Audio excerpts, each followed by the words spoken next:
I'm so afraid to have kids because what if, worst case scenario, what if I have a boy? Yo, what is going on, guys? It is Taylor the Fiend back again, and today we are taking a look at a woman destroying her marriage with one video. Don't forget to drop a comment, subscribe if you're new here, and let's jump into it. So my husband told me that he doesn't love his stepson and that most of the time he doesn't even like him. And what do you know? Now we're getting divorced. This is a conversation that we had on December 1st, our 10-year anniversary, when he told me that he really doesn't like my son and that he resents him for the fact that I put him first and that my son is priority to me above anything else. And you know what? That's okay, because that's never going to change. Marrying a single mother has to be an incredibly fast way of becoming a second-class citizen in your own home. So on December 1st, when we had that conversation, that's when I knew I was done. Okay, that's when I knew I was finished. I'm like, I'm so gone. Like, you don't love this child that you have raised kind of for 10 years, this kid that you've seen grow up, this kid that is a direct reflection of me, because I have poured everything in my life into raising him properly. You're going to tell me that you don't love him and that you want me to put you, a 33-year-old man, first over raising an 11-year-old boy. If it's been 10 years, then you can tell that man put up with a lot of crap from his wife and her kid. Absolutely not. So on our 10-year anniversary, I told him, I said, yeah, I'm done. You need help. You need to go to therapy. My son is not my soon-to-be ex-husband's child. Now, if he were his child, that would be a different story. I would choose to put my husband first because it's a direct reflection of how a man and a wife should be, and it should be a good example. This isn't about her son, it's about her and how she deserves to be put first over her husband. You shouldn't have married him. And I might catch a lot of heat for this, but it's not because he's the problem. Just think about it, because what you said was that if he was your son's biological father, that you would be putting him first. But that's not the case. He's not his biological father. And even though he was there from almost the start, your son was 1 year old. That man lived 10 years in that household as a guest. He was never accepted as father or as husband. He was continuously reminded in all of the little things and all of the big things that you would choose your son over him in every single case. He helped her to raise that child, and all she could do was disrespect him for his trouble. And not only would you silently just do what you thought what was best, you would throw it in his face, just like you are here, because your husband opened up, he was vulnerable, and he said that he had resentment towards a child. Like, he knows that's not right. But something caused it, and I would argue that it's not anything wrong within him. I would argue it is because of the dynamic of the relationship that you are a part of. And that's something that you need to be part of to fix, but you are obviously not, because you are blaming him and you are setting it up for him to fix his issue. Am I right, guys? Like, this is a very valid fear and valid reasoning as to why a man is not going to want to date a single mom. It's obvious she married the guy out of complete convenience, not out of any love for him whatsoever. And again, this is pretty typical for modern day marriages, right? You have women going out here marrying dudes for the benefit, not because they actually care about the guy in any way. I'm so afraid to have kids because what if, worst case scenario, what if I have a boy? I would feel very sorry for that child if such a person was to be their potential mother, because unfortunately, this is really a sign of how much the prejudice against men has become almost normalized in our society, and that misandry is such a mainstream part of it, that this is not an uncommon sentiment that has been expressed by many women who despise men. They would rather not have children at all than have a boy. It's messed up how many modern women are disgusted at the idea of giving birth to a son. This is a huge thing, guys, particularly over on places like TikTok. Like, the awful things that women say they will do if they have a son is pretty damn disgusting. Sorry, have you ever met a boy, like, at any age? Oh wait, this is going somewhere, and it's disturbing. They're all obsessed with off or violent things or violently off. Well, that was just troubling. However, I would like to take this moment to address those women out there that happen to agree with what that person said. If you are of the opinion that you do not like the way that your child is behaving, or that they are doing inappropriate things, in your opinion. Girls are capable of inappropriate behavior, but she will never admit to that being the case, of course. Do you know whose fault that is? It's not the fault of the child, because they are a child. That would be the fault of the parents or parent who does not teach their child acceptable boundaries and appropriate behaviors. Parents are responsible for raising their children to be responsible adults, but some of you just want to blame it on their gender. It's time to accept some personal responsibility. A child needs parents to raise them, but she's making it clear that she doesn't want to do that.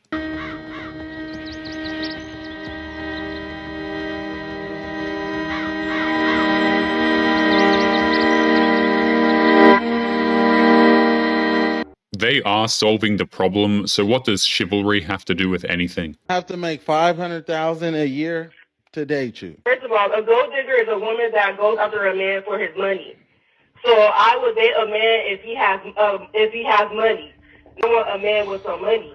Okay, I got the money. If you don't have, if you don't make 500,000 or more, 500,000. then I'm not going to date you. I have to make 500,000 a year to date you. How much do you make a year? If a man makes $500,000 a year, he's not going to want to get with a modern nurse. I mean, I would think that's pretty common sense. Well, I'm a nurse. He has to make I have to make 500,000 a year to date you. So how much do you make a year? Because you have to make at least half of that, right? Tell me, how much do you make a year, I'm babe? not going to discuss my financial income because you don't make over the phone. You don't make no. You don't make 100,000. You don't make 40,000 a year. Where's the 40,000 a year? A man has to make 500,000 to date you, but you don't even make six figures. I'm saying I want a wealthy man. It doesn't matter what she wants, because all that matters is that the men want her, and they don't, which is hilarious. Let me take you on a date. Yeah, sure. Get my number. Where you gonna take me? Where you want to go? I like steakhouses. Oh, bet, for sure. As long as you're paying, we can go wherever the fuck you want. No. Any steakhouse you want. I'm not paying you. Oh, you're not paying? No. I don't think this is gonna work. Sorry. Okay. Yeah, it's giving broke. Yeah. Sorry, I only like a woman with money. It's all fun and games until the woman realizes that she might have to pay to get with a dude. Cause you know it's mad weird to me. Like, niggas is more concerned about why he started recording in the middle of a female in his room or tripping out. Like, why is that a question? Thank God. We need to be saying thank God he was recording. Okay? Because this would have been a huge situation of my word against yours. And just how the internet jumped on her bandwagon, they would have continued to be on her bandwagon had he not had that proof. Had he not had that. Like, recording is the best way to protect yourself, and some women hate men that do that. I see y'all asking, oh, yeah, people talking about that was weird. No, it wasn't. No, it wasn't. No, it was not weird. It was very smart. Very smart as hell. And I'm so glad he pulled his phone out and recorded the conversation. Because now, old girl has continued to play in everyone's face. Now she telling y'all to wrap this by 2026. But y'all still believe in her? The sad part is, sometimes even when men record the altercations, we are still seen as the bad guys anyway.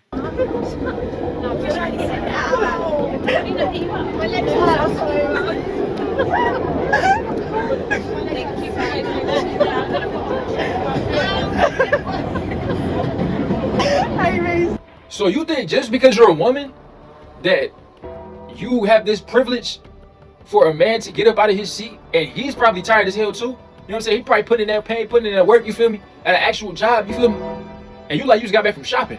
When you break it down, she wants men to suffer in exchange for her comfort. That really is it. But you can't stand there and wait. You know what I'm saying? You want to look at all the men and like you try to like make them feel guilty or something? You know what I'm saying? I would have been just like a old boy on the side of you and just been smiling like, yeah, shorty, this is what it is. You feel me? You know what I'm saying? I'm sitting down, I'm chilling. I don't know what y'all be thinking. Y'all think just because y'all got coochies that this comes with some type of privilege. No, it's a different time. No bull. And then you want to say men used to go to war. Men still do go to war. So that argument is just out the way. window. What is the point of y'all even saying that? That means absolutely nothing. There are men that still go to war. There is men that still enlist in the military. Modern women broke the social contract, so men are under no obligation to be gentlemen. I always find it funny, hear these women constantly talking about how men need to step up and everything, but they always provide no reason why men should do that. And of course, the women aren't willing to be traditional in any way either. Physically stronger than me. If you wanted to, you could kill me. I would say that you would never do that, but like there is not a 0% chance of that happening either. Like these women who thought their husbands would never did. The reality of that has been weighing on me lately. And I'm scared to talk to you about it because I don't want you to get the idea to do anything. Thank you for sharing that with me. This must be so exhausting. For him. Bro, you are talking about a whole lot of nothing. What you are crying over isn't even a real problem. This is all made up in your head. That's heartbreaking. Her husband is clearly a good man, and she is still afraid of him. There is no reason for a man to behave like a gentleman with a prostitute. That's kind of the whole selling point. That would be ridiculous at best, and wasteful and dangerous at worst. So that's the answer to the question that began this series. Where are all the gentlemen? They disappeared when the lady went extinct. And it wasn't men who killed her. Women have proudly fought tooth and nail to escape the social restrictions that defined that identity over the past 60 years. In a world of equality, men do not have to be gentlemen when the women refuse to be ladies. It's a one-sided trade. So what's the problem? Well, the problem is that modern women want the best of both worlds. They want the social freedom of the prostitute and the respectability of the lady. And that just doesn't make sense. Like, one person can't be both a lady and a prostitute at the same time. If these designations are to have any meaning whatsoever, they need to be grounded in objective phenomena. And while it's always kind of easy for a lady to become a prostitute, it's very, very difficult for a prostitute to become a lady. It's closer to impossible. There's no point in treating a promiscuous woman like a lady. I mean, by definition, she's not a lady, but of course they all just require gentleman treatment. It is possible, like the Empress Wu, who started out as a concubine in Chinese history, but it is much more difficult than the opposite. So let's be real. The standard template for women's behavior in the sex marketplace today is to engage in casual sex without commitment through their 20s and then settle down into marriage around 30. That is, they want to enjoy the social freedom of a prostitute for 10 to 15 years, and then they want the respectability of a lady for the rest of their lives. It's never worked that way. You can have one or the other, but you can't have both of those things. And unfortunately, that doesn't make sense to men. In fact, this is exacerbated even further by recent dating trends. The rise of soft life girls and women who say reject coffee dates and expect greater effort from men drive this point home. These women do not complain that men are expecting sex without marriage. They complain that men are being stingy with their resources. They never actually grew up. The rants just prove that many modern women are behaving like children these days, which is really unfortunate for them, especially because I think it just screws them over in the long run. Does this sound like a lady who is upset she is being treated like a prostitute? Or like a prostitute who is clamoring for a raise? Let's do some math. Dinner for two at a high-end restaurant, $200. Taxis there and back, $60. After dinner drinks, $80. That comes to around $350 out of pocket. So when women today insist that they only consent to dates where they are wined and dined, they think they are communicating that they are high-value ladies who know their worth. There's nothing high value about them. It's just a high price tag for damaged goods. That really is all. When in reality, they are advertising that their sex opportunity costs $350, which is actually on the low end when it comes to escorts in most major Western cities. On some level, this makes these women both unsuccessful ladies and unsuccessful. They're unsuccessful ladies because a lady would not transact her opportunity outside of commitment, and they're unsuccessful because, well, the successful ones charge more. Going with that logic, they're not even doing it for money, they're doing it for the expensive meals, which again is one of the reasons why men don't want to date them at all. The men can tell that they simply don't care about them. And that's where we are in today's day and age. A lady is a woman with a relatively low body count, which means that she's only transacted her sexual opportunity outside of commitment a few times, who expects greater upfront resource expenditure in the courtship process. And I think it's fair to say that this is so far from the original definition of the word lady that we probably shouldn't keep using it. I mean, you would think that the rules are pretty simple. If you want to be treated like a lady, then you actually have to be one. But again, these women are requesting that men treat them like ladies, even though they are not. Though the residual connotations are certainly beneficial to the women who have appropriated it. And this isn't likely to change anytime soon. Why? Because a woman who tries to put on the other side of commitment today is going to be priced out of the marketplace, especially if she is not a young virgin. This is because she'd be making her opportunities significantly more expensive relative to her interest in competition. You can't throw away your youth and purity and expect men to fawn over you. Many of these women hit 35 years of age and they decide now's the time to settle down and get with a man and have a family, only to realize that the men don't want them anymore. And people, men and women, don't pay more than they need to for any given good. So such a woman would frankly have to be so extraordinary in so many other respects that such a strategy would be inaccessible to most women by definition. And besides, women have shown no indication that they want to go back to the way things were.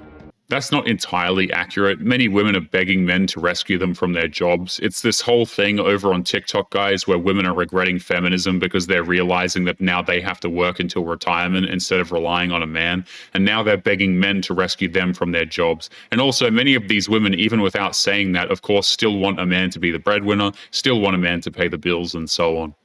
The general feeling here is that women should be able to do whatever they want, whenever they want, however they want, with whomever they want, etc. The general understanding is that marriage is a convention that was based on patriarchal repression of women. They didn't get anything good out of that, being ladies. And any convention that restricts modern women's permissiveness is going to be perceived as controlling and repressive. And it's like, fair enough. Modern women got everything they wanted, and they still complain that we are oppressing them at the same time as demanding, chivalrous men who pay the bills and all of that. I also love my freedom a lot, so I can understand why women would be loath to dispense with theirs. Nor am I arguing to go back to the way things were. They can't. The genie does not go back into the bottle. What I am arguing is that we all see reality as clearly as possible and make decisions in light of that vision. They made their beds, and now it is their turn to lie in them. There's no going back now. This is the world they created, and now they have to deal with it. Make sure you click on one of the videos on screen now to watch more if you liked today's video. Don't forget to take care of yourself, and I will see you in the next one. Peace.